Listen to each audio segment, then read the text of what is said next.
So if I were to explain what we do to a scientist, it's really simple. We're trying to find the best biotech ideas and companies and invest in them over the long term. So what is very different about our job and our business is we're constantly looking at companies and new ideas and rotating into different areas. And that forms the basis for how we become investors. You've got strong science, so why isn't that always good enough to get funded? On the Smart Biotech Scientist, we usually talk bioprocessing with the scientists developing therapies and technologies. Today, we are talking with the person writing the checks. Michael Rome leads the therapeutics investing practice at Foresite Capital. He has led numerous investments, including Synthera, that was acquired by Gilead Sciences, Affinivax, acquired by GSK, Turning Point Therapeutics, acquired by BMS, and lots more. If you're building a startup and wondering what it takes to attract capital, pull up a chair. Here's how investors evaluate your work. Are you juggling the complexities of CMC development while trying to enjoy the beauty of biotech? Have you ever wondered if there's a way to simplify bioprocessing? Welcome to the Smart Biotech Scientist podcast, where we're diving headfirst into the very challenges you face. We're breaking it down, demystifying the jargon, and giving you the keys to unlock your full potential. I'm your host, David Brohlman, and I get it. With 15 plus years in the biotech industry, I face the same challenges you do. There's a way to simplify and streamline so you can remove complexity, you can skip trials and errors, deliver without delay your groundbreaking therapy to clinics and market, and still enjoy every single step. Do you want to learn how industry experts and I did it? Grab a cup of coffee and your favorite notebook and pen. Now is the time to take your bioprocessing game to the next level. Let's smarten up biotech. Welcome, Michael. It's good to have you on today. Thank you so much for having me, David. Sure, Michael. To get us started, let's start with this perhaps a bit controversial question. What do you believe about early stage biotech investing that most people disagree with? I got to say, that is a tough question. So maybe stepping back, biotech, of course, is focusing on cutting edge science in the pharmaceutical industry. But biotech investing, there's more approaches that you can take to investing, and many different firms approach things differently. So just basically saying we're in this highly technical industry. There are a lot of ways, really is one way to operate. Can you find out the drug works? Yes or no? The team's very focused and executed on how to do that. In investing, you might have separate mandates. So one investing firm could be looking at a 10-year horizon, and that could be a consequence of their fund structure. Another firm could be more later stage, and so they're looking for things that might play out in a shorter time frame than 10 years. I would say what is different about our firm and how we think about the world is we're doing multi-stage investing. So we're doing early stage, we're doing the middle stage, we're doing late stage investing, all out of the same fund. And this is somewhat different than how a lot of other venture capital firms are structured. More so, they could be on just the early stage side and company incubation. So what makes us a little bit different is investing across the spectrum of companies gives us a viewpoint into the world from multiple different angles. And what we tend to do is try to be very product focused. So find out what the market needs, design a product accordingly, find the large unmet medical needs. This is how we're viewing things. And if we're thinking about an early stage company, our understanding of later stage investing really helps inform that process. That's a little bit different than VCs who are just doing early stage. And vice versa, when we're doing later stage investing, we're thinking about the world from a longer term time horizon and how a traditional venture capitalist might think about it. Speaking of multiple views, you're bringing also a unique angle to investment because you started out in science. So tell us how you got drawn into science and how eventually you became an investor. Absolutely. So I would say I was drawn to science from an early age. I probably showed the most inclination into the world of math. So early on, I think math was a big interest of mine.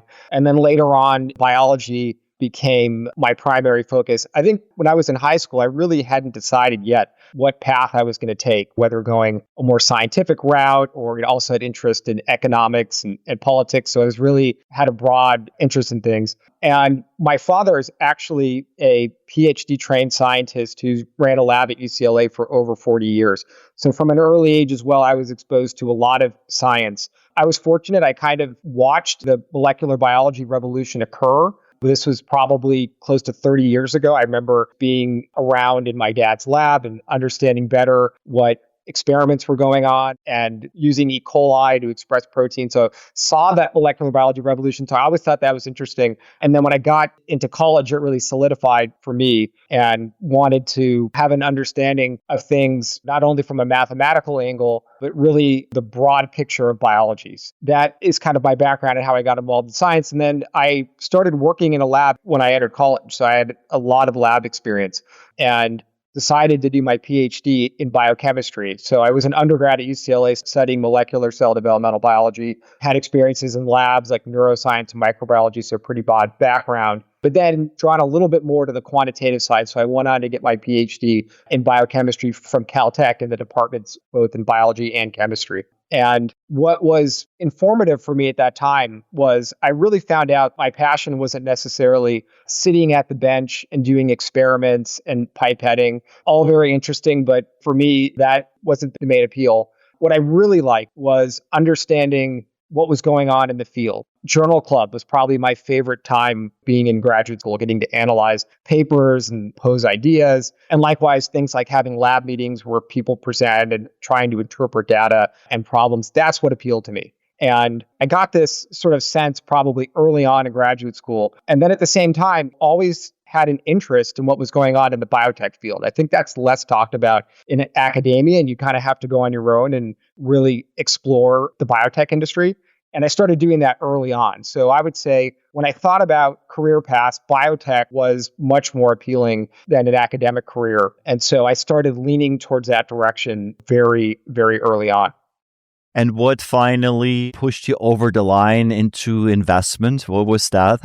So investing is really unique. I would say for most PhDs or MDs, it tends to be a career path that's probably less than 0.5% of advanced science degrees. So what I really liked about biotech was all of these companies doing different things, working across various therapeutic areas. And I was always just curious about how drug development worked and what was being solved in these areas. And I got into investing just doing basic analysis of biotech companies. And obviously my background is scientific, but I started getting really curious about the financial angle. And I've always had an interest in financial markets, but I would say that became much more of a passion post PhD. So putting together my interest on biotech, how these companies are essentially run from a financial perspective, that was interesting to me. And then I started exploring different careers, and being an investor in biotech kind of brought that together where you could look at lots of companies, you could understand the different science, kind of connect the dots between different areas. So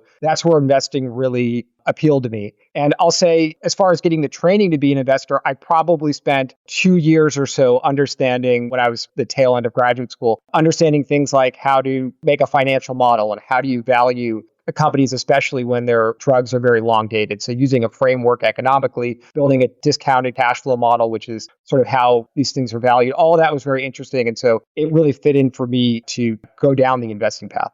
I'm thrilled to have this conversation with you today about investment or investing, because we usually cover very scientific topics. So we go into the nitty-gritty of technology and science. So let's start out very simple. For a scientist who has never interacted with an investor, what do you actually do on a daily basis? And more importantly, what does a firm like Foresite Capital actually look for when they deploy capital into a company?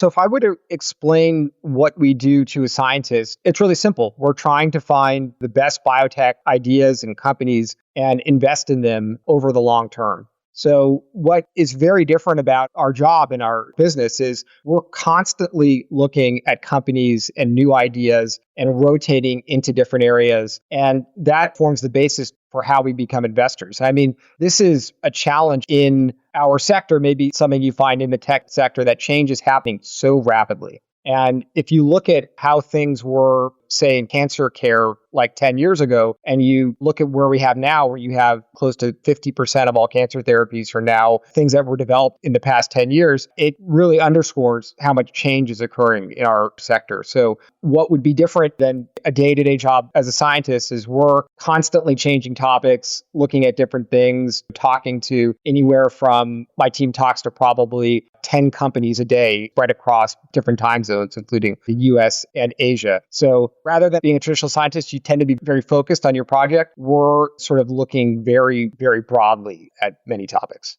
So when you say broadly, that means different kind of companies, different sizes, different areas of expertise, technology companies versus perhaps a molecule or therapeutic company, some other things you're looking at? So I would say yes to all of that. Our firm, as I mentioned earlier, is looking for companies that are on the early stage side. We do things like company incubation. We have an incubator called Foresite Labs. We then look at companies that are sort of in the middle, again, the traditional venture-backed companies. And then we're looking at all the way to companies that are publicly traded. And we even have a full-time trader at the firm. So we sort of have platforms to do all of this type of investing. And so what we're trying to do is we're trying to identify areas of change. And if it's an earlier stage company, we're really trying to partner with the founders and scientists at that company. So we can play various different roles each day as far as things that we're looking at. As far as the question talked about around different therapeutic areas, we tend to be focused probably in four major categories. So we spend a lot of time on the autoimmune space. We have a concentration of companies in oncology. We're also active in areas like cardiometabolic. We have two cardiologists on our team that even still see patients. And then a newer area for us, we've really started to get concentrated here over the past 4 or 5 years, is in neuro. And neuro, unlike some of the other categories where things are really well understood, especially from a mechanistic perspective, neuro is much more of a black box. And a lot of the biology now is just emerging. So we're constantly going back and forth between these different sectors, understanding the latest science, what companies are in the space should we be paying attention to, even on the pharma side as well. So I'd like to think of investing as really being a continual education process. Yeah, that sounds very exciting. When you look at an early stage company now specifically, what are some aspects you're carefully considering? What are the things that tell you, well, this is definitely a company worthwhile pursuing? And what are perhaps some red flags when you look at these companies? I would say we approach early stage investing from multiple angles. One way that we tend to start companies is by backing entrepreneurs that we've worked with in the past. We've found that even if let's just say we made an investment in a later stage company and we'd interacted with the chief scientific officer, just said, wow, this is an extraordinary person, we then might back that person. Another way we'll do it is we had a portfolio company, the company got acquired, and then we backed the team again. We've been really fortunate to back an entrepreneur named Qing Dong, and Qing was the CEO of a company called Fronthera that ended up getting acquired. His second company, Shinthera, he sold to Gilead. And he's at his third company now. So Qing is really a repeat entrepreneur. I consider one of the best chemists in the world. And we would form a partnership that way. So we'll do those two categories. The other thing we'll do is we'll actually try to find assets and have an in-licensing model and build a company that could be clinical stage or later stage. Obviously, dependent on that model is finding good assets. We've been active in Asia over the past 6 years now, and we've done actually close to 10 transactions with companies in Asia. An example of this is a portfolio company called Candid Therapeutics. Candid ended up in-licensing 3 assets from China, one from a private company called Epimab, a public company called Genor, and then our last asset we licensed from WuXi. Candid rather is developing T-cell engagers for autoimmunity. 2 of those assets actually had extensive phase 1 clinical data in oncology, and the principle is repurposing these T-cell engagers to autoimmunity. Candid was then run by a really well-known entrepreneur in biotech named Ken Song. I can describe the story in more detail, but just to say Ken's team came in, did a really excellent job at those assets, and ended up actually transacting the company to UCB about a week ago. We have these models where we're backing entrepreneurs, we're finding assets, and really flexible in what we can do, primarily because we have this incubator called Foresite Labs, which enables us to do a lot of these concepts and explore early ideas. And then the last thing I'll say on the topic is we're also interested in therapeutic category. It can be making novel drugs for depression. And we might make a small investment in a company where we're exploring novel concepts. So those haven't graduated to the companies I talked about earlier, but we have the framework to be able to explore these types of early stage concepts. You mentioned Asia and China in particular. We live definitely in a global world. So not only investing is becoming global, but also more and more so the company formation. We work across continents, across countries. What is driving that shift from your perspective as you're researching various companies in various geographies? And what does that mean for early discovery, development, and finally manufacturing? The primary driver of the interest now of biotech abroad, especially Asia over the past decade, is really, if you take an example like China, what's occurred in China has essentially been a revolution in biotech over the past 10 or 15 years. And if you kind of take a step back, what was occurring is a lot of scientists were being trained in countries like the US and in Europe that really have more of an established biotech industry. And so you had scientists come over from China. A lot of people have their postgraduate training here, like getting their PhDs and MDs. I certainly had colleagues in graduate school who did their undergraduate degrees in various universities in China. So the US has been a really good training ground, I think, for people who are coming abroad. And as science was progressing in the US, China really adapted to this. So you had scientists who were starting biotech companies. I think China's really entrepreneurial. I'm seeing what was happening in the tech industry. And then, call it 15 years ago, really started to take focus on biotech. And then utilizing scientists who really had training from some of these top institutes and biotech companies come back to China. China, as I said, is really entrepreneurial. And so the industry just really took off during that time. As a result, a lot of investors, in particular venture capital firms, both in the US, Europe, but actually firms in China, ended up investing heavily in the biotech sector about 10 years ago. So there were various things going on there that kind of provided the catalyst for the growth of the industry, but really having investment dollars come in was important. And then companies actually could go public on various exchanges in China and access dollars from public market investors as well. So these forces really drove the biotech industry. And then I think what China is really effective in doing is taking a process, say that could be developing biologics or small molecules, and doing that process not only cheaper, but even faster. And so you had China just really come up to speed very quickly over that 10-year period. Then something actually interesting happened about 6 or 7 years ago. China ended up putting restrictions on the types of biotech companies that could go public. And as a result, that ended up drying up liquidity for investors, right? So having the public markets take a pause for a lot of companies ended up drawing investment dollars out of China. So you had this cycle essentially where you had a lot of biotech companies being formed, the industry's going full speed ahead, and then all of a sudden you hit a roadblock. And so you had a lot of companies that had really interesting pipelines and assets that essentially were on pause. And that occurred, as I said, probably around 6 or 7 years ago. And that's when investors from abroad ended up taking more of a focus, because all of a sudden you have a lot of companies that can't access capital or have liquidity on those public markets, needing dollars now from private investors. And that caused a wave of a lot of VCs to go into China to capitalize those companies. And frankly, we were just seeing things that were very attractive from a price perspective. So we became attracted to China just by hearing about what was going on there as far as companies and assets. And then we were one of the early firms over there. So we ended up getting connected to a pharmaceutical company in China called Haisco Pharmaceuticals. Actually came through an entrepreneur in our network. And then we started talking to Haisco and ended up licensing a TYK2 inhibitor So that was our first transaction. I would say it was all serendipity, getting introduced to an entrepreneur there, then connect us with a pharmaceutical company, the financial markets being sort of on pause there. And so that's how we got involved and continue to think China is a really interesting industry. I can talk, if you want me to, about where we are today. What I would like to follow up on, Michael, is the geopolitical situation today. There's a lot of discussion around offshoring and onshoring strategies. What should be done, for instance, in the US, or what should be done in Europe versus in China versus India?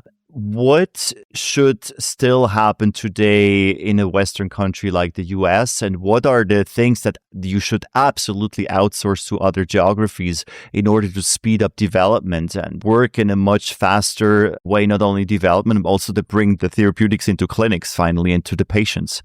So there's a lot going on the geopolitical front. I think what I would categorize it as, if you think about it from a later stage pharmaceutical company perspective versus an earlier stage biotech perspective, there's two dynamics that are going on right now. One, you can see that there's a push from the US, from the Trump administration, to bring more manufacturing back to the US. There's a whole set of dynamics around that. I should caveat to say that I'm not an expert there in that area, but there's definitely a focus, right, on the geopolitical concerns, not having manufacturing, especially for key drugs in the US. So that's a different topic that's playing out right now. On the biotech side, which is much more what I'm familiar with, there's various dynamics at play right now.